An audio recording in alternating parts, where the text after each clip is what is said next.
ছিল ছোট্ট একটি গ্রাম।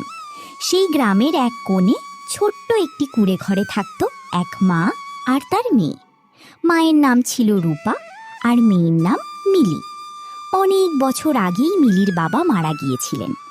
এরপর থেকে রূপা মানুষের বাড়িতে কাজ করে কষ্টে সংসার চালাতো। তাদের বাড়ির উঠানে ছিল একটি ছোট্ট পেয়ারা গাছ। গাছটি ছিল মিলির বাবার খুব প্রিয়, তাই গাছটিকে মা মেয়ে দুজনেই খুব যত্ন করত। মা, দেখো তো আমাদের উঠোনের পেয়ারা গাছটা কত সুন্দর হয়ে গেছে। হ্যাঁ মা, সত্যিই তো, গাছটা দেখতে কত সুন্দর লাগছে। জানিস, তোর বাবা গাছপালা খুব ভালোবাসতো। মানুষটা যদি আজ বেঁচে থাকতো, এই গাছটা দেখে কত খুশি হতো। আবার বাবার কথা মনে করে কাঁদছো মা? না রে মা, কাঁদছি না। আসলে চোখে যেন কি একটা পড়েছে। তোমার চোখে তো রোজই কিছু না কিছু পড়ে। হয়েছে হয়েছে, আর পাকা পাকা কথা বলতে হবে না। এবার যা, পড়তে বস, আমাকেও কাজে যেতে হবে। মা, তুমি রোজ আমাকে একা রেখে কাজে যাও, আমার একদম ভালো লাগে না। এভাবে বললে হয় নাকি মা? আমি যদি কাজে না যাই তাহলে তোকে পড়াশোনা করাবো কিভাবে? তার জন্য তো টাকার দরকার, তাই না? আমার পড়াশোনা করতে ইচ্ছে করে না মা। আমি যদি স্কুলে না যাই তাহলে তোমাকেও আর এত কষ্ট করে কাজ করতে হবে না। একদম এমন কথা বলবি না। তুই পড়াশোনা করে বড় মানুষ হবি, এটাই আমার সবচেয়ে বড় স্বপ্ন। একদিন তুই ভালো চাকরি করবি, তখন আর আমাকে কষ্ট করতে হবে না। আমি শুধু আরাম করব আর আমার মেয়েকে দেখে গর্ব করব। তুমি শুধু স্বপ্নই দেখো মা। আচ্ছা যাও, কাজে যাও। আসি মা, তুই কিন্তু সাবধানে থাকিস। আচ্ছা মা। রূপা প্রতিদিনের মতো কাজের বাড়ির উদ্দেশ্যে রওনা দিল। কিন্তু সেদিন বাড়ির কাজ শেষ করতে একটু দেরি হয়ে গিয়েছিল। কাজের বাড়িতে পৌঁছাতেই এক মহিলা তার দিকে এগিয়ে এলেন। এ কি রূপা, আজ তোর আসতে এত দেরি হলো কেন? কি আর বলবো আপা, বাড়ির সব কাজ শেষ করে মেয়েটাকে খাইয়ে দাইয়েই তো বের হতে হয়। সবই বুঝলাম, কিন্তু এদিকে করিম চাচা তোর উপর ভীষণ রেগে আছে। তাড়াতাড়ি কাজে হাত লাগা।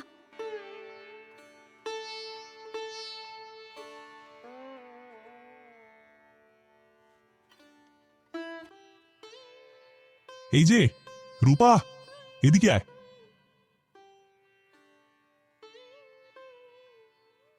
জি চাচা, ডাকছিলেন? হ্যাঁ, তোকেই ডাকছিলাম। বাড়িতে এমন কি রাজকাজ করছিলি যে এত দেরি হলো? মানে একটু। ও সব মানে টানে আমি কিছু শুনতে চাই না। স্বামী মারা যাওয়ার পর তোকে দয়া করে কাজটা দিয়েছি, আর তুই রোজ রোজ দেরি করে আসবি? মাফ করে দিন চাচা, আজকের মতো ভুল হয়ে গেছে, আর এমন হবে না। শোন, আজ পরিষ্কার বলে দিচ্ছি, যেদিন দেরি করে আসবি সেদিনের টাকা মাইনে থেকে কেটে রাখা হবে। চাচা, দয়া করে আজকের টাকাটা কাটবেন না। নিয়ম মানে নিয়ম, এখানে কারো জন্য আলাদা নিয়ম নেই। করিম চাচার কথা শুনে রূপার মনটা খুব খারাপ হয়ে গেল। তবুও সংসারের কথা ভেবে সে চুপচাপ নিজের কাজে মন দিল।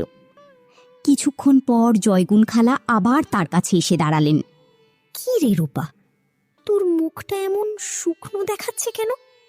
করিম চাচা কি খুব বকাবকি করেছে?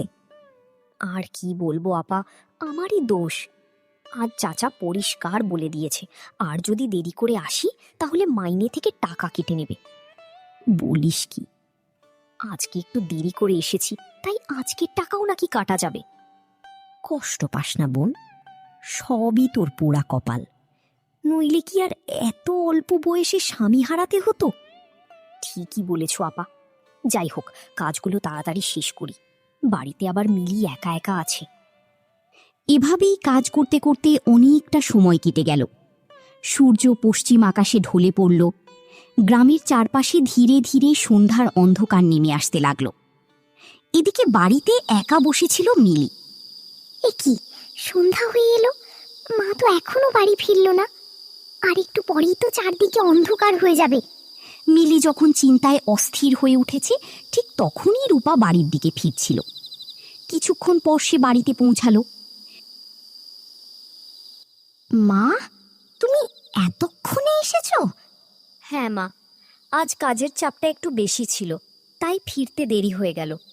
কিন্তু তোর মুখটা এমন শুকনো দেখাচ্ছে কেন? আজও কি ঠিকমতো খাসনি? আমি একাই বোধহয় না খেয়ে আছি। তুমিও তো সকাল থেকে কিছু খাওনি। তোমার মুখের কি অবস্থা হয়েছে একবার আয়নায় দেখে এসো। তুমি কি ভেবেছো আমি কিছু বুঝি না? আসলে আমার কিছু খেতে ইচ্ছে করছে না, পেটটাও কেমন যেন লাগছে। তুই বরং ভাত খেয়ে নে, আমি একটু মুড়ি আর পানি খেয়ে নেব। তুমি কি ভেবেছো আমি কিছু বুঝি না? আমি জানি তুমি নিজের জন্য ভাত রান্না করনি। কি যে বলিস, আমি কেন রান্না করব না? আমি তোমার মেয়ে, সব বুঝতে পারি। তাই আমিও না খেয়ে বসে আছি। খেতে হলে মা মেয়ে দুজন একসাথে খাবো, না হলে কেউই খাবো না। এখন যাও, ভাত নিয়ে এসো। খিদেতে আমার পেটটা চুঁ চুঁ করছে। আচ্ছা মা, আমি এখনই খাবার নিয়ে আসছি। রূপা রান্নাঘরের দিকে চলে গেল। ঠিক তখনই উঠানের পেয়ারা গাছটি হঠাৎ আলোয় ঝলমল করে উঠল। চারপাশে যেন এক অদ্ভুত জাদুময় পরিবেশ তৈরি হলো, আর গাছের ভেতর থেকে ভেসে এলো রহস্যময় একটি কণ্ঠস্বর। আহারে, মেয়েটা আর তার মায়ের মধ্যে কত ভালোবাসা, অথচ অভাবের সংসারে ওরা পেট ভরে খেতেও পারে না। ওদের কষ্ট আমার আর সহ্য হচ্ছে না। যদি আমি এই গাছের বন্দিত্ব থেকে মুক্তি পাই, তাহলে আমি অবশ্যই ওদের দুঃখ দূর করব। পরদিন সকালে আরও আশ্চর্য এক ঘটনা ঘটল। ভোরের আলো ফুটতেই মিলি দৌড়ে উঠানে গেল, আর যা দেখল তাতে সে অবাক হয়ে গেল। মা, মা, তাড়াতাড়ি বাইরে এসো।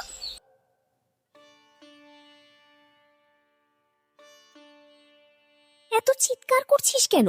কি হয়েছে? দেখো, আমাদের পেয়ারা গাছে কত ফুল ফুটেছে। আরে তাই তো, কিন্তু গতকালও তো গাছে একটা ফুলও ছিল না। আজ এত ফুল এলো কোথা থেকে? আমিও তো সেটাই ভাবছি, এটা কি করে সম্ভব? সবই আল্লাহর ইচ্ছা মা। চল, এখন ভেতরে চল, আমাকে আবার কাজে যেতে হবে।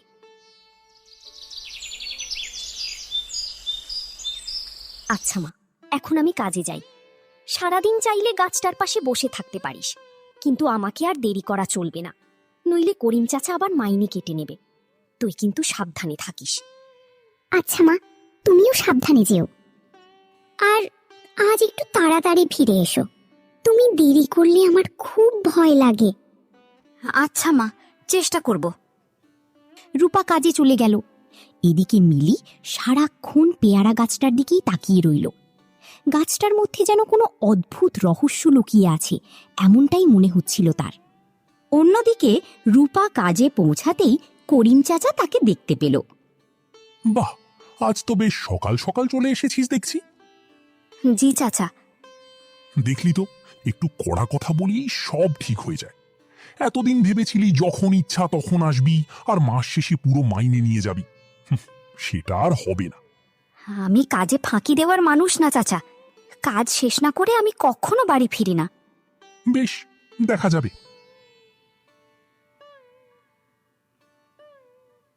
এইভাবেই কাজ করতে করতে পুরো দিন কেটে গেল। বিকেল গড়িয়ে সন্ধ্যা নেমে এলো। এদিকে বাড়িতেই একা বসেছিল মিলি। মা তো এখনো এলো না। মা তো বলেছিল আজ তাড়াতাড়ি ফিরবে। এদিকে চারদিক কত অন্ধকার হয়ে গেছে, আমার খুব ভয় করছে। চারপাশে অন্ধকার বাড়তে শুরু করেছে। ঠিক তখনই উঠানের পেয়ারা গাছটি আবার আলোয় ঝলমল করে উঠল। হাওয়া যেন থমকে গেল। চারপাশে এক অদ্ভুত নীরবতা নেমে এলো। এ কি, এগুলো কি হচ্ছে? ভূত না? ভয় পেও না মিলি, আমি তোমার কোনো ক্ষতি করব না। কে? কি কথা বলছে? তুমি কে? আমি তোমাদের উঠানের পেয়ারা গাছ। কি? পেয়ারা গাছ আবার কথা বলতে পারে নাকি? আমি কোনো সাধারণ পেয়ারা গাছ নই, আমি এক জাদুকরি পেয়ারা গাছ। কিন্তু এটা কিভাবে সম্ভব? তুমি আমার নাম জানো কি করে? আমি অনেক কিছুই জানি মিলি, আমি বহুদিন ধরে তোমাদের সব কিছু দেখছি। ঠিক তখনই দূর থেকে রূপার কণ্ঠ শোনা গেল। মিলি, কোথায় তুই? রূপার কণ্ঠ শোনা মাত্র গাছটি চুপ হয়ে গেল।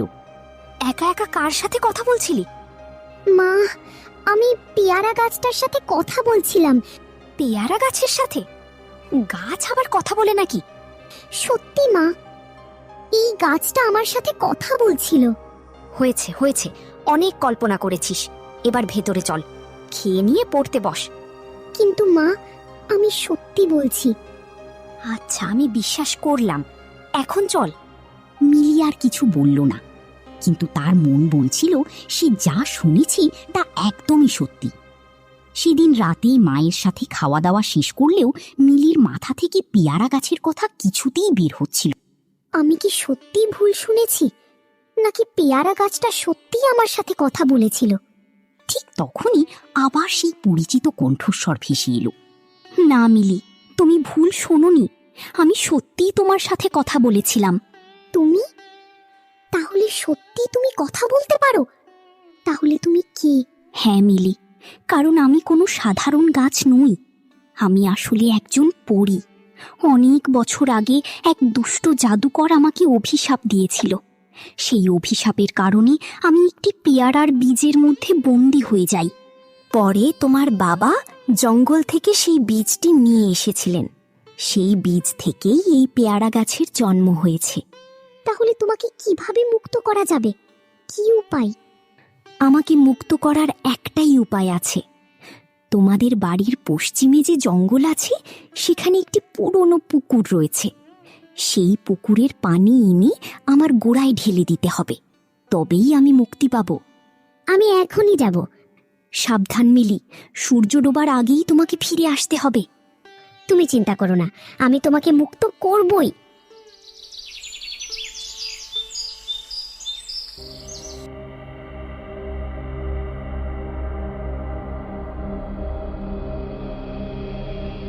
অনেকটা পথ হেঁটে অবশেষে সে সেই রহস্যময় পুকুরের কাছে পৌঁছে গেল। মিলি কলসে পানি ভরে দ্রুত বাড়ির দিকে ছুটল। বাড়িতে পৌঁছে সে এক মুহূর্ত দেরি করল না। সে পুকুরের পানি জাদু করে পেয়ারা গাছের গোড়ায় ঢেলে দিল। সাথে সাথে চারপাশ আলোয় ভরে গেল। গাছের কাণ্ড থেকে উজ্জ্বল আলো বের হতে লাগলো। কিছুক্ষণ পর সেই আলোর মধ্য থেকে এক অপরূপ সুন্দর পরী বেরিয়ে এলো। ধন্যবাদ মিলি, আজ তোমার কারণেই আমি মুক্তি পেলাম। তুমি সত্যি পড়ি? হ্যাঁ মিলি, আমি মধু পড়ি। তোমার সাহস আর দয়ার জন্য আমি খুব খুশি হয়েছি, তাই আমি তোমাকে একটি পুরস্কার দিতে চাই। আমার কোনো পুরস্কার চাই না। মা আমাকে শিখিয়েছে লোভ করা ভালো নয়, পরিশ্রম করে যা পাওয়া যায় সেটাই সবচেয়ে মূল্যবান। তোমার কথা শুনে আমি সত্যিই মুগ্ধ হয়েছি, তাই আমি এমন একটি আশীর্বাদ দেব যা তোমাদের জীবন বদলে দেবে। মিলি, তুমি আর তোমার মা অনেক কষ্ট করেছ। তোমাদের সততা, পরিশ্রম আর ভালোবাসা দেখে আমি খুব খুশি হয়েছি, তাই আমি তোমাদের জন্য একটি বিশেষ আশীর্বাদ রেখে যাচ্ছি। কি আশীর্বাদ মধুপুরি? আজ থেকে এই পেয়ারা গাছ আর সাধারণ গাছ থাকবে না। আজ থেকে এই গাছে সারা বছর বড় বড় মিষ্টি পেয়ারা ধরবে। এই গাছের পেয়ারা কখনো শেষ হবে না। তবে মনে রেখো, এই আশীর্বাদ শুধু তোমাদের জন্য নয়, তোমরা গরিব ও অভাবী মানুষদেরও সাহায্য করবে। আমি কথা দিচ্ছি মধুপুরি, আমরা কখনো কাউকে খালি হাতে ফিরিয়ে দেব না। এটাই আমি শুনতে চেয়েছিলাম। এই বলে মধুপরী তার জাদুর ছড়ি ঘুরিয়ে দিল। ঝলমলে আলো চারদিকে ছড়িয়ে পড়ল। মুহূর্তের মধ্যেই পেয়ারা গাছটি অসংখ্য সবুজ ও পাকা পেয়ারায় ভরে গেল। এত পেয়ারা! আমি জীবনে এত পেয়ারা একসাথে দেখিনি। আজ থেকে এই গাছ তোমাদের সুখের প্রতীক হয়ে থাকবে। এবার আমার যাওয়ার সময় হয়েছে। তুমি আবার আসবে তো? যখনই তোমরা ভালো কাজ করবে, মনে করবে আমি তোমাদের আশেপাশেই আছি। হাসি মুখে বিদায় জানিয়ে মধুপরী আকাশের দিকে উড়ে চলে গেল। কিছুক্ষণ পর রূপা বাড়ি ফিরল। মিলি, তুই কোথায়? এ কি, এত পেয়ারা কোথা থেকে এলো? মা, আজ একটা আশ্চর্য ঘটনা ঘটেছে। জাদুকরি পেয়ারা গাছের ভিতরে এক পরী বন্দী ছিল। আমি তাকে মুক্ত করেছি। কি বলছিস মা? সত্যি মা, আর এই পেয়ারাগুলো মধুপুরীর আশীর্বাদ। এতদিন পরে আল্লাহ আমাদের দিকে মুখ তুলে চাইলেন। পরদিন থেকে রূপা আর মিলি পেয়ারা সংগ্রহ করে বাজারে বিক্রি করতে লাগলো। আশ্চর্যের বিষয়, যত পেয়ারা তোলা হতো কয়েকদিনের মধ্যেই আবার নতুন পেয়ারা ধরে যেত। ধীরে ধীরে তাদের সব অভাব দূর হয়ে গেল। এভাবেই মা মেয়ে সুখে শান্তিতে এবং সম্মানের সাথে জীবন কাটাতে লাগলো।